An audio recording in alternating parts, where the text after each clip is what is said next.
안녕하세요. 오늘은 2024학년도 9월 모의평가에 나왔던 성산별곡과 생매잡아 길잘들여 라는 작품을 한번 분석하고 특징에 대해서 알아보도록 할게요. 보시면 이 정철의 성산별곡은 굉장히 중요한 작품입니다. 요즘에는 교과서에서 조금 잘 안 다루는 작품이지만 이게 원래 은일가사의 계보에서 굉장히 중요해요. 그래서 은일가사의 계보의 시초인 상춘곡에서 시작을 해서 면왕정가로 이어지고 송순의 면왕정가에서 영향을 받아서 성산별곡까지. 그래서 이 은일이라는 내용 때문에 자연과 속세의 대비, 요게 시험 내기가 굉장히 좋고, 그 다음에 이 자연의 의미도 이 상춘곡 면왕정가 성산별곡은 즐기는, 완상하는 공간, 감상하는 공간으로서의 자연이라면, 이에 비해서 뭐 농부원령과 농가구장 또는 논밭가라 기운매고, 얘네들은 뭐 삶의 체험의 현장, 노동의 현장, 이런 점에서 이런 것들도 시험에 기본적으로 낼 수 있으면서, 가사니까 우리가 맨날 봤던 형식상 특징 기본적으로 봐주셔야겠지. 그 다음에 특징도 여러 가지로 우리가 출제될 수 있는 작품인데, 우선 첫 번째, 시간의 흐름이 나타납니다. 물론 이 시간의 흐름은 계절의 변화를 기본적으로 포함하는 거고, 두 번째, 한자어가 사용이 돼요. 근데 정철하면 우리말의 묘미인데 왜 한자어냐? 정철에 대해서 이 우리말을 얘기를 하려면 뭐 도산시비곡 발이라는 비평도 좋고 서포만필이라는 비평도 좋겠지만, 기본적으로 우리말을 그 시대에 많이 쓴 건 맞지만 순우리말인 송민곡을 제외하고 성산별곡, 관동별곡, 삼인곡 이런 작품들은 한자어가 기본적으로 섞여 있다는 거 조심하셔야 돼요. 그 다음에 송순의 면왕정가에 직접적인 영향을 받았다는 거. 네 번째, 강호 가도를 확립했다. 특히 강호 한정. 다섯 번째, 공간의 이동에 따른 성산, 대상은 성상이겠죠. 대상의 면모를 드러내고. 여섯 번째, 대구법이 사용되고. 일곱 번째, 고사가 인용되는 요 정도의 특징을 지니고 있는. 그러면서 이걸 통해서 성산의 묻혀 사는 흥취를 보여주는 게 이 작품의 핵심입니다. 물론 그걸 얘기할 때 이 성산의 주인인 김성원을 인물로 삼아서 그 인물을 풍류를 예찬함으로써 이 묻혀 사는 흥취를 보여주는 강호가도의 기본적인 작품이다 라고 해석이 가능하겠네. 한번 작품으로 가볼게요. 청강, 깨끗한 강이겠죠. 푸른 강, 깨끗한 강에 소 먹인 아이들이 석양에 흥이 겨워 풀이를 비껴보니 물 아래 잠긴 용이, 이게 원래 원문에서는 용소라고 하는데 용의 연못이란 뜻이야. 그래서 이 용의 연못에 물을 비유한 것. 용에 잠 깨어 일어날 듯. 내 기운에, 내는 안개야. 안개 기운에 나온 학이 제 깃을 던져두고 방공, 공중에 솟아뜰 듯. 그러면서 소선 적벽은 추칠월이 좋다 하되 8월 15일을 모두 어찌 칭찬하는가. 여기 부분이 지금 고사가 인용된 거야. 여기 소선 적벽이 뭘 얘기를 하냐면, 그 소동파라는 시인이 있어. 그래서 이 소동파를 신선에 빗대 가지고, 소동파가 적벽, 그 적벽대전이란 말 들어봤죠? 그 적벽이라는 강에서 뱃놀이하고 지은 글이 적벽부라는 글이 있거든. 그 글에 보면 소동파가 적벽부에서 이 글을 보면 음력 7월이 좋다라고 나와. 근데 그걸 지금 고사를 인용하면서 뭐라 그래? 8월 15일을 모두 어찌 칭찬하는가. 이게 무슨 말이냐면, 이 고사를 인용해서 이 7월이 왜 좋겠어? 아름답다는 얘기잖아. 근데 8월이 지금 얘네보다, 자기가 보고 있는 이 8월의 풍경이 이 소동파의 적벽부에 나오는 7월보다 아름답다라는 걸 지금 말하고 싶은 거야. 구름이 걷히고 물결이 다 완전히 잔잔할 때 하늘에 돋은 달이 소나무 위에 걸렸거든. 잡다가 빠진 줄을, 이게 무슨 말이야? 이것도 고사인데 이 적선이 이태백을 얘기하거든. 이태백이 물속에 비친 달을 잡으려다가 빠져 죽은 고사를 지금 얘기를 하는 거야. 그러면서 헌사할시야, 야단스럽구나. 그래서 헌사토 헌사할시야 이런 구절 많이 쓰이죠. 고사에서 우리가 고전에서 보면 헌사토 헌사할시야, 야단스럽기도 야단스럽구나, 이런 식으로 많이 쓰는 부분이지. 공산 빈산에, 이 빈산이 지금 성산이야. 쌓인 잎을 삭풍, 겨울에 불어오는 바람이죠. 이 걷어불어 떼구름 거느리고 눈조차 몰아오니, 눈, 지금 계절적으로 겨울이란 거 알 수 있죠. 천공이 호사로워 옥으로 꽃을 지워. 이 천공이 조물주야.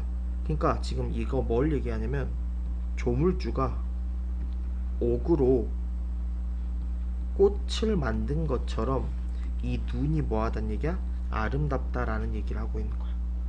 만수철림, 수많은 나무와 이런 것들이 꾸며낸 것 같구나. 결국 그만큼 이 눈 내린 풍경이 아름답다라는 표현이죠. 앞 여울 가리얼어 독목교, 독, 외로울 독자를 썼잖아. 그러니까 외나무 다리야. 외나무 다리가 비스듬히 있는데 막대면 늙은 중이 어느 절로 간단 말인가. 산홍, 이 산홍이 지금 김성원을 얘기하는 거야. 김성원이 이 부귀를 남더러 자랑마오, 요거 조심해야 돼. 여기서 부귀라는 게 좀 조심할 필요가 있어. 이게 일반적인 부귀가 아니야. 우리가 일반적으로 부귀를 하냐면 부귀공명이라 해서 속세에서 중시하는 거야. 근데 여기서는 그게 아니라 이 자연의 아름다움을 즐기는 걸 지금 부귀라고 표현한 거야. 그래서 남에게 자랑하지 마라. 왜? 여기의 아름다움을 알면 다른 사람이 찾아올 거 아니야. 그러니까 그걸 하지 말라는 거지, 부하고 귀해지는 신분이나 경제적 부를 얘기하는 게 아니다. 조심하셔야 돼. 경효굴, 이것도 벌써 경효굴도 아름다운 구슬로 만들었다는 달나라의 동굴이 경효굴이야. 그만큼 성산이 아름답다라는 얘기를 하는 거지. 숨은 세계 찾을 리가 있을세랴, 리을세라, 뭐뭐할까 두렵다는 거지. 그러니까 이 숨은 세계가 지금 성산, 이 경효굴과 같이 아름다운 숨은 세계 성산을 찾을 사람이 있을까봐 두렵다. 그래서 위에 이 부귀를 자랑하지 말라고 얘기를 했던 거지. 그러면서 산중에 벗이 없어. 왜? 외롭죠? 서책을 쌓아두고 망고의 인물을 거슬러 생각하니 성현도 많거니와 호글도 많기도 많구나. 하늘이 삼기다 만들다죠. 인간을 만들 때 곧 무심할까마는 어찌한 시운, 시대나 운명이 흥망이 흥하고 망하는 것이 있었는가. 모를 일이 많거니와 애달픔도 끝이 없구나. 기산, 여기도 지금 고사가 인용된 거지. 이 기산이 살았던데, 이 기산이 누가 살았던 데냐면 허유야. 허유, 소부 허유가 살았던 곳. 우리가 허유라면 고사가 굉장히 유명하잖아. 허유가 왕하고 친구였는데 왕이 허유한테 야 네가 이제 왕 좀 해라 라고 하니까 허유가 듣기 싫은 말 들었다고 해서 깨끗한 물에 가서 귀를 씻은 일화가 굉장히 유명하죠. 그 허유나 소부가 살았던 데가 기산이야. 그래서 이 기산의 늙은 고블 귀는 어찌 씻었던 거, 방금 제가 말했던 고사죠. 박소리 핑계하고 지조가 가장 높다. 이 지조는 뭘 얘기하냐? 무욕, 욕심이 없고 탈세속, 세속에서 벗어나는 거에 대한 지조야. 자연을 즐기는. 인심이 낫, 얼굴이죠. 얼굴 같아야 볼수록 새롭거늘. 그 말은 뭐야? 변화무쌍한 세상을 지금 이렇게 표현한 거야. 세상, 인간사는 구름이라 험하기도 험하구나. 엊그제 빚은 술이 얼마나 익었느냐. 술, 우리가 왜 쓰는 거야? 그치, 시름을 해소하기 위해서 많이 쓰는 소재죠. 잡거니 밀거니 실컷 기울이니, 술을 그렇게 기울인다는 얘기야. 마음에 맺힌 시름이 조금은 풀리는 것 같구나. 그래서 이 작품은 이 변화무쌍한 세상과 떨어져 있는 무욕과 탈세 속의 공간인 성산에서 살아가는 김성원의 아름다움, 자연의 아름다움 또는 풍류, 이런 걸 예찬하고 있는 작품으로 보시면 되겠고, 그 다음에 나 작품, 작자미상의 사설시조죠.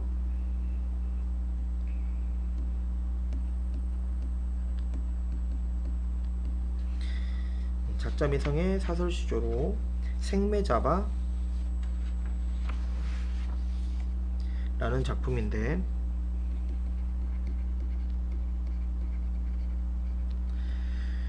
그래서 얘도 자연 친화적이고 풍류적인 작품인데 여러가지 특징이 조금 있습니다. 우스꽝스러운 사설을 통해서 자연에서 즐기는 풍류를 노래하고, 두 번째, 과장스러운 표현을 통해서 사설시조의 확장적 문체를 보여주면서, 세 번째, 의성어, 의태어, 이런 걸 음성상징어라고 하죠. 이런 음성상징어를 사용해서 운율도 형성하고 대상의 역동성을 보여줍니다. 그 다음 네 번째, 대꾸도 사용되고, 다섯 번째, 대조도 사용되는데, 이런 것들 통해 대상의 속성을 지금 강조하는 거고, 여섯 번째, 공간의 이동, 그 다음에 일곱 번째, 시간의 흐름, 이런 것도 나타나는데, 어쨌든 이런 걸 통해서 대상의 다양한 면모를 보여주는 게 이 작품의 특징이에요. 그래서 내용 자체가 뭐 길거나 어려운 건 없으니까 한번 간단히 살펴보도록 합시다. 생매, 야생매야. 야생매를 잡아 길 잘 들여서 먼 산, 두매, 약간 변두리 같은 데라고 생각하시면 돼. 두매산골 이런 말 쓰잖아. 두매 요 꿩사냥 보내고, 흰 말을 구불구종, 갈기솔질 활활살살. 이게 구불구종이 약간 하인 같은 거야. 말모는 하인. 근데 갈기솔질을 어떻게 하냐? 활활살살. 지금 뭘 쓴 거야? 의성어, 의태어 같은 음성상징어, 특히 의태어가 좋겠죠? 하여 임의집 송정 뒤에 잔디잔디 금잔디 밭에 말말뚝 쾅쾅상상. 지금 보면 쾅쾅상상도 뭐야? 음성상징어, 여기서는 의성어라고 하겠지. 바가 승마바 곱비 길게 늘려, 그러니까 묶은 곱비를 길게 늘렸단 얘기야. 메고 앞내 여울 고기 뒷내 여울 고기, 오르는 고기, 내리는 고기. 자나 굵으나, 자나 잘다, 가늘다 작다, 작으나 굵으나, 자나 굵으나 자나, 주섬주섬. 여기도 의성어가 지금 사용됐죠. 주섬주섬은 의태어가 좀 더 좋겠지. 의태어. 낚아내어 시내동으로 뻗은 움버들이 가지 왓찌끈 뚝딱. 얘는 음성상징어, 의성어가 좀 더 좋겠죠. 꺾어서 거꾸로 잡고 잎사귀 셋만 남기고 주르륵 훑어 아가미 너슬너슬 꿰어. 의태어죠. 시내 잔잔 흐르는 물에 납작 실쭉 청바둑돌로 임도 모르고 아무도 모르게 가만히 살짝 자기자 장단 맞춰 지근지지 눌러놓고. 동자야 이 뒤에 학타신 성관 신선이야. 신선이 날 찾거든. 그물 낚싯대 종이 종다래끼 파리 밥풀통 고추장 술병까지 가지고, 그러니까 자연을 즐길 수 있는 소재들을 다 가지고 가는 거지. 뒷내 여울, 뒷내 여울, 여기가 지금 뭐 하는 데야? 그렇지, 흥취의 공간, 자연의 공간이겠지. 오라고 일러만 주소, 말에만 줘라. 아마도 산중온골이 나뿐인가? 하노라. 그만큼 뭐야? 자연을 즐기는 자긍심, 자부심을 누구랑 동일시하고 있어? 신성과 지금 동일시하면서 표현을 보여주고 있는 작품. 그래서 뭐 크게 어려운 작품은 아닙니다. 낯설긴 하지만 문제를 간단히 살펴보도록 합시다. 1번 문제.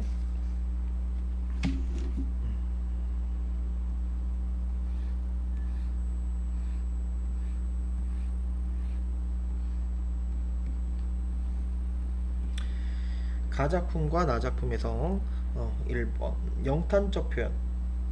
인물에 대한, 요것도 뭐 두 개로 나눠보면 좋겠네. 영탄 1, 인물에 대한 그리움. 보시면 영탄적 표현은 가에만 나오죠. 나는 나오지 않아. 근데 인물에 대한 그리움은 가는 없어. 나는 없다고 보셔야겠죠.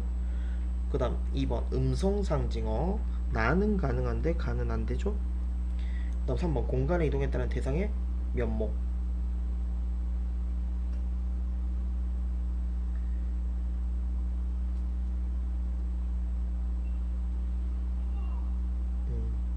얘는 둘 다 되겠네. 그 다음에 4번 시간의 흐름에 따른, 이것도 나눠야겠죠. 시간의 흐름 1번, 인물의 심리변화 2번.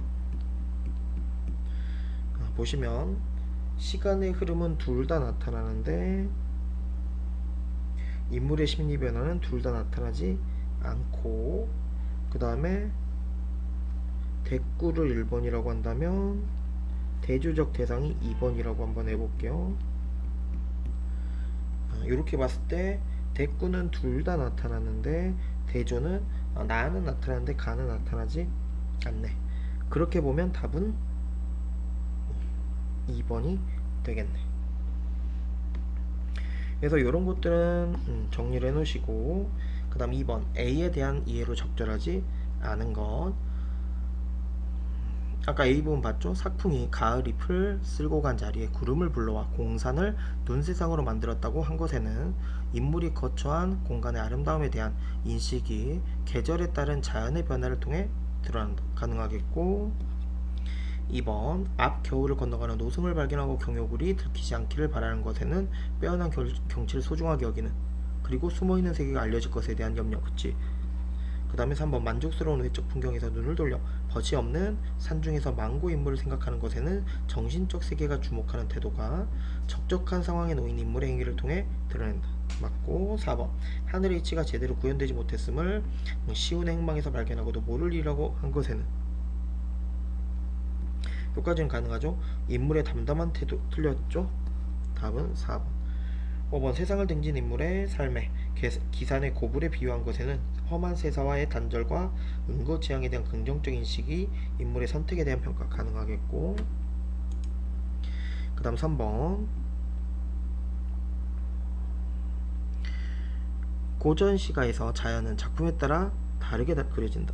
너무 좋습니다. 보통 아까 제가 자연의 공간적 의미가 다르다 가지고 낼 수 있댔지.